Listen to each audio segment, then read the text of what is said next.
Jadi maunya musuh-musuh Islam itu hendaknya apabila musuh Islam mengerjakan apa saja, umat Islam suruh diam, karena Islam itu adalah rahmatan lil alamin gitu. Kalem-kalem saja, gak usah dimarahin. Nah kalau sudah demikian, maka itu sudah menyalahkan arti daripada rahmatan lil alamin. Jadi lihatlah kekerasan yang dilakukan oleh umat Islam, sekali lagi, karena Islam dihina, dilecehkan, ya, dan kemudian maaf akhirnya membawa seorang masuk penjara, bukan berarti ini bukan Islam, bukan rahmatan lil alamin. Itu justru rahmatan lil alamin, karena menyadarkan yang bersangkutan bahwa perbuatan itu buruk, supaya dia tidak meneruskan perbuatan yang buruk itu. Sering sekali kita mendengar seperti itu. Alasannya Nabi saja kalau dakwah lembut, tapi kenapa umatnya seperti ini? Lihat dulu, Nabi ketika di Mekah dalam kondisi lemah. Umat Islam ketika periode Mekah selama 13 tahun dalam kondisi lemah. Karena itu mereka disiksa. Ya, karena berbeda akidah itu, mereka disiksa dan bahkan mereka dibunuh. Ingat, kita ada contoh yang konkret dari sahabat Nabi, namanya Sumayyah. Sumayyah ini adalah seorang budak wanita. Dia disuruh keluar dari Islam, dan dia sekali lagi budak dari Abu Jahal. Ketika dia disuruh keluar dari Islam, dia tidak mau mempertahankan kalimat La ilaha illallah Muhammadur Rasulullah. Apa yang terjadi? Namanya Abu Jahal kalap. Maka diambillah tombak dan ditusukkan ke perut Sumayyah yang saat itu sedang keadaan hamil. Meninggal. Kemudian Amr, Yasir, ya, Yasir itu suami dari Sumayyah. Itu juga dibunuh karena membela istrinya. Nah, Rasulullah tidak melawan ketika itu. Hanya mengatakan, wahai Sumayyah, wahai keluarga Yasir, sabarlah. Sabarlah. Karena sesungguhnya tempat kamu nanti Allah menjanjikan kamu akan di surga.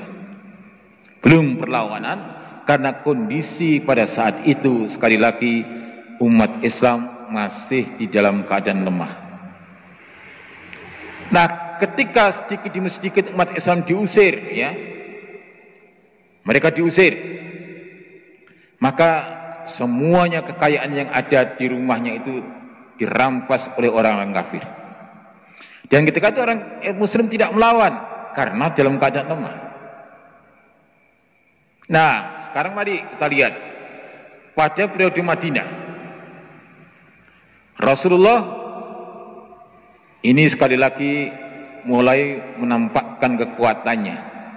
Kalau dulu dihina, disiksa, diperlakukan yang tidak adil, ya, diperlakukan yang tidak adil pada masyarakat yang ada di Mekah, maka ketika di Madinah Rasulullah angkat bicara dan melawan, dan perang yang pertama adalah perang Badar.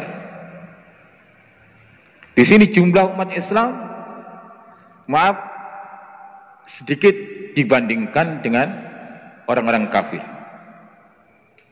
Tapi alhamdulillah Allah menangkan perangan itu, dan di sini sekali lagi bukan dipahami sebagai Islam itu bukan rahmatan lil alamin. Justru dengan perang ini akan menyelamatkan orang-orang Madinah, orang-orang Islam di masa-masa yang akan datang. Coba kalau terus dibiarkan dengan alasan ini rahmatan lil alamin, orang harus ngalah, orang harus lembut, apa yang terjadi? Habis umat Islam. Peristiwa Ambon, maaf, peristiwa Poso. Ini saya mengutip pendapatnya Habib Rizik, menceritakan polisi, TNI, maaf, ketika di Ambon lari semuanya, nggak bisa mengatasi itu. Maka datanglah laskar-laskar dari FPI, dari Jihad Islam, dari semua organisasi Muslim datang ke Ambon, dan kemudian perang. dan ternyata mereka banyak terbunuh dan akhirnya tidak berani. Lalu berkoar-koar di pers internasional minta didamaikan. Amerika menekan kepada pemerintah Indonesia, saat itu adalah presidennya Megawati, wakil presidennya Hamzah Has. Dan itulah terjadi suatu apa yang disebut dengan keajaiban, karena kalau umat Islam ini benar-benar terjun sekali lagi membela sama umat Islamnya, ini sekali lagi bukan berarti kekerasan ini bukan rahmatan lil alamin, tetapi tetap rahmatan lil alamin. Dibingkainya itu tetap rahmatan lil alamin. Kalau tidak dibantu oleh umat Islam, kaum muslimin di Ambon habis. Bayangkan setelah hari raya senang-senang diserang, dibunuh mereka, 3.000 meninggal. Kemudian di Poso juga begitu. Pondok pesantren Wali Songo yang ada di Poso, maaf, ini pada tahap yang ketiga, dikumpulkan di masjid, ditutup, kemudian mereka dibakar ya, oleh orang-orang non-muslim di dalam masjid itu, dan sekali lagi meninggal ratusan, dibakar.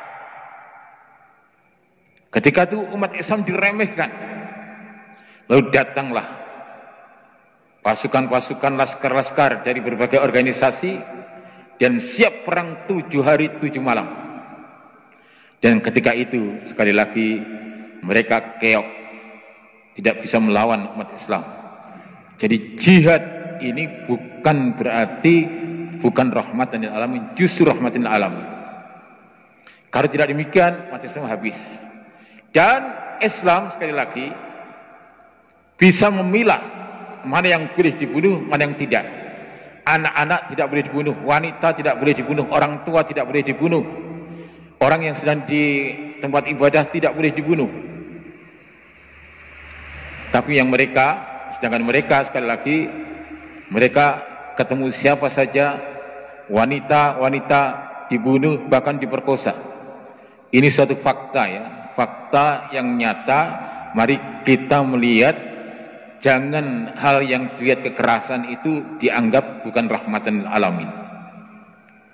Jadi ini yang sering, maaf, masyarakat kita, musuh-musuh kita, sekali lagi, ini sering membelokkan seperti ini kalau ada kekuatan kita untuk melawan.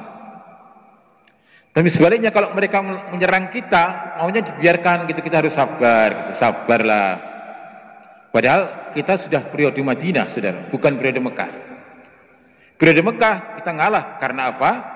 Karena kita tidak memiliki kekuatan yang memadai. Periode Mekah ini sekali lagi periode pembinaan akidah.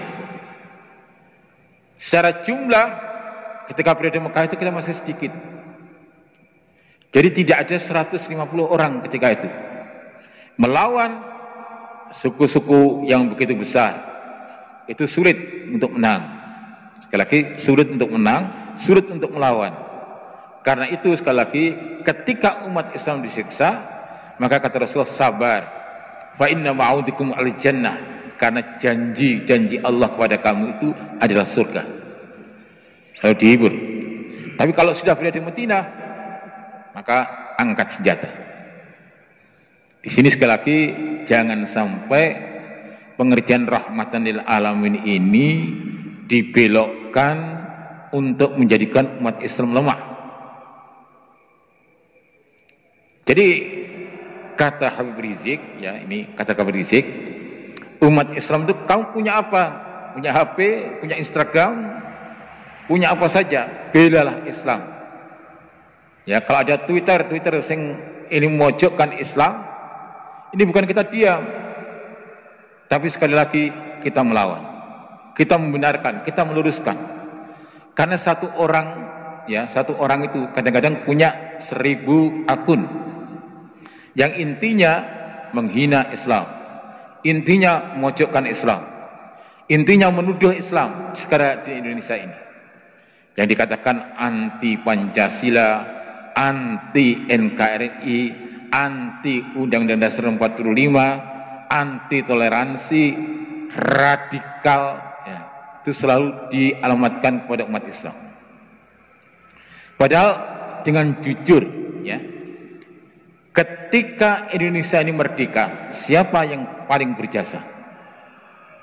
Siapa yang melawan penjajah-penjajah itu? Adalah umat Islam di bawah pimpinan ulama-ulama kita. Dan itu maunya dihapuskan. Sejarah mau dihapuskan.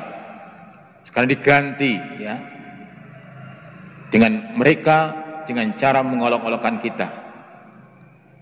Nah, siapa saja sekali lagi, ini himbauan, yang punya akun, perbanyaklah akun. Kalau membaca akun-akun yang lain yang menghina Islam, sekali lagi, bukan kita diam dengan alasan Islam itu rahmatan lil alamin. Ini tidak benar. Maka harus kita lawan, tulisan dengan tulisan, media dengan media, ya, pemikiran dengan pemikiran. Ini kesemuanya apa? Rahmatan lil alamin. Jangan sampai Islam disesatkan. Nah, sekali lagi, orang-orang, maaf, yang menjadi musuh Islam di dalam maupun di luar negeri, itu akan sangat senang kalau di Indonesia ini terjadi peperangan. Kalau peperangan ini terjadi, ya, maka maaf, negara itu sebagian akan memisahkan diri, disintegrasi. Kalau sudah disintegrasi, pecah, maka ini berbahaya. Jadi kesimpulannya adalah, kalau kita melihat kemungkaran, man ra'a minkum mungkaron falyughayyirhu biyadihi, hendaknya merubahnya dengan tangan atau kekuasaan yang kita miliki. Sebagai seorang, maaf, pejabat, maka dengan jabatannya itu. Sebagai seorang kepala keluarga, maka dengan jabatan kepala keluarga itu. Baik pada tingkat RT, RW, dan sebagainya, masing-masing dengan kekuasaannya. Kalau tidak bisa, man ra'a minkum munkaran falyughayyirhu biyadihi wa illam yastati' fa bilisani. Kalau tidak bisa itu dengan kekuasaan, maka dengan lisan, dengan menyampaikan yang benar inilah. Kemudian inilah jihad, ya. Jihad, kalimatu haqqin inda sultanin jair, menyampaikan kalimat yang benar kepada penguasa yang lalim. Itu jihad. Jadi dengan lisan kita, bahwa korupsi itu adalah perbuatan yang tidak baik dan akan menyengsarakan manusia yang lain, dan kemudian akan buat negara itu bangkrut.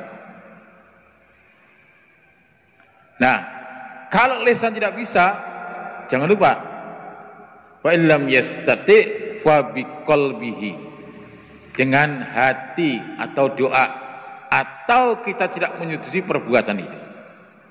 Jadi paling tidak kita tidak setuju kepada perbuatan itu. Nah, kalau perbuatan mungkar itu dibiarkan, saudara, kita yang penting kita sendirilah, kita berbuat baik, kita nggak usah ma'ruf nahi mungkar. Maka apa yang terjadi?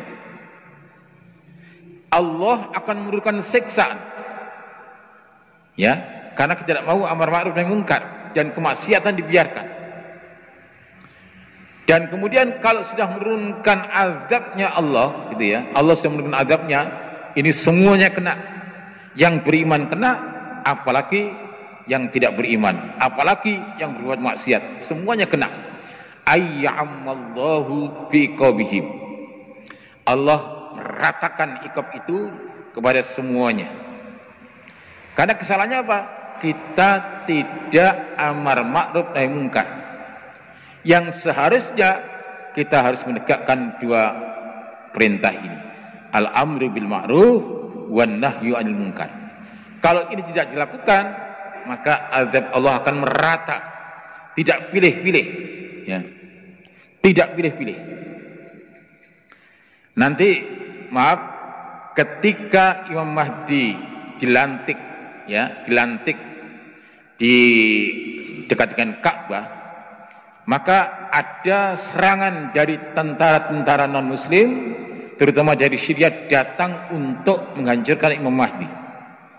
Tapi kemudian di tempat namanya Baida ini terjadilah, maaf, gempa bumi, dan akhirnya bumi ini membelah, dan kemudian orang-orang yang di situ tenggelam. Dari situ campur antara orang-orang yang musuh Imam Mahdi dan orang-orang yang beriman dengan Imam Mahdi, terkena semuanya. Nah, soal perhitungan nanti di akhirat nanti Allah memperhitungkan. Tapi kalau sudah kena azab semuanya. Jadi maka sekali lagi jangan kita biarkan perbuatan maksiat lalu kita ongkang-ongkang tidak amal ma'ruf nahi mungkar.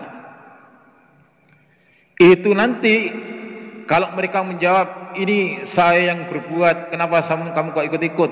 Ini urusan saya. Katakan kepada mereka, kalau Allah sudah menyiksa, maka tidak hanya kamu saja, kami juga kena. Jadi kami juga kena. Ini dampak tentu saja yang muncul dari akibat tidak al-amru bil ma'ruf wan nahyi anil munkar. Dan nanti pada periode yang kelima, babak secara yang kelima, umat Islam akan dipimpin oleh seorang khalifah. Semua takunu khilafatan ala minhajin nubuwah. Pada pemerintahan terakhir adalah bentuknya kekhalifahan. Dipimpin langsung oleh Imam Al-Mahdi. Imam Al-Mahdi ini adalah keturunan dari Rasulullah. Nama aslinya, namanya seperti namaku, kata Rasulullah. Dan nama orang tuanya seperti nama orang tuaku.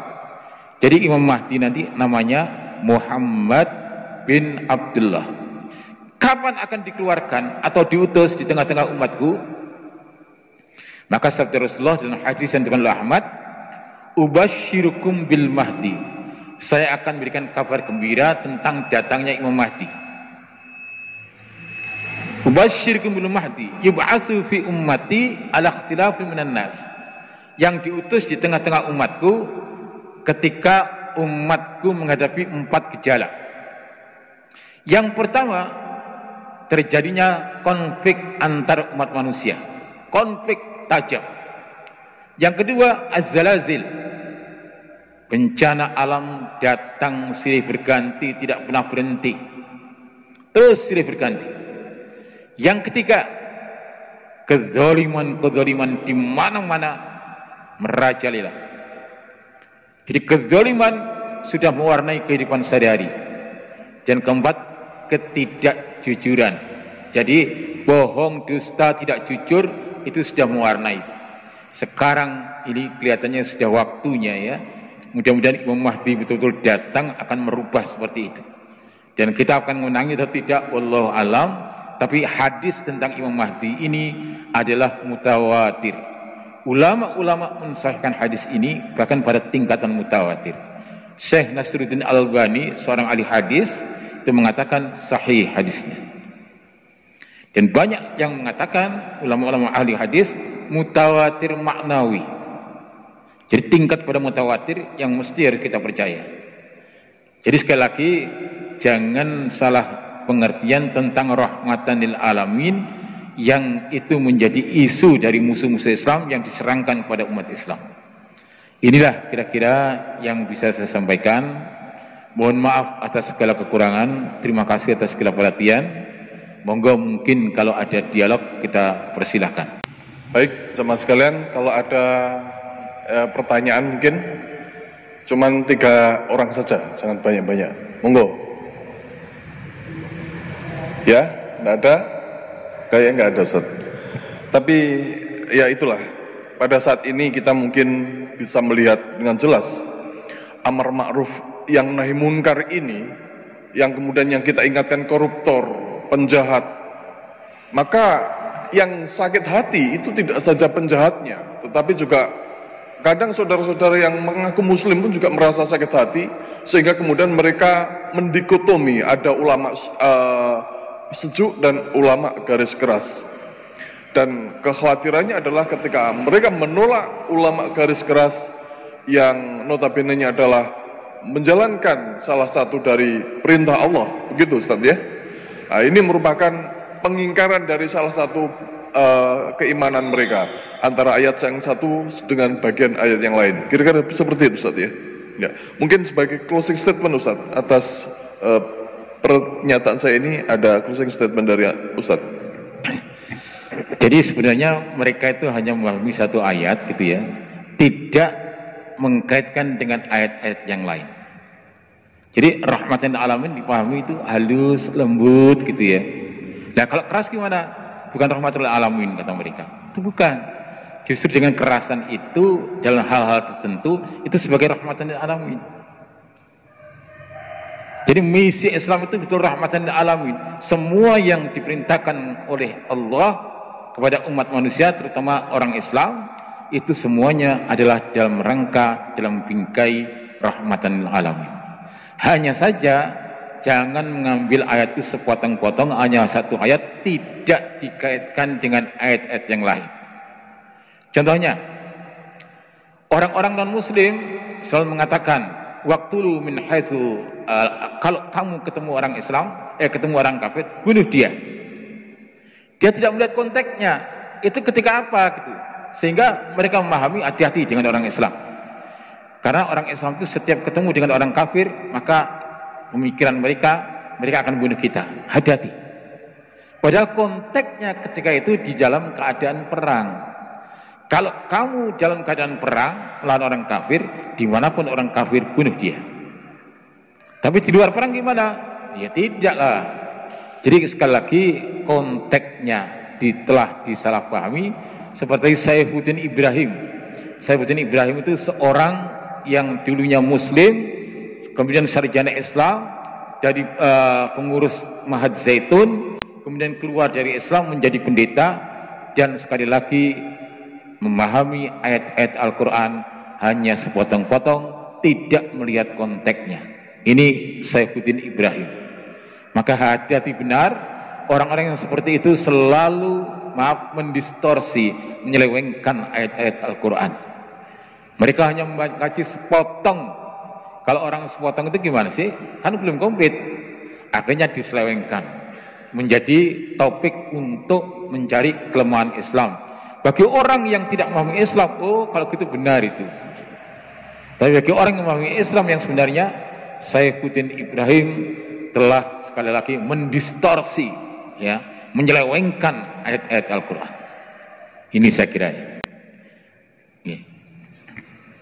Baik, Masyarakat Muslimin, demikian tadi ulasan mengenai tema kita hari ini, yaitu rahmatan lil alamin, amar ma'ruf nahi munkar. Maksud saya, amar ma'ruf nahi munkar dalam bingkai rahmatan lil alamin. Insyaallah kita akan ketemu dengan kajian tematik pada bulan yang akan datang. Mari kita tutup bersama dengan doa kafaratul majlis dan hamdalah. Alhamdulillahirabbil alamin, subhanakallahumma wa bihamdika asyhadu alla ilaha illa anta wa astaghfiruka wa atubu ilaik. Assalamualaikum warahmatullahi wabarakatuh.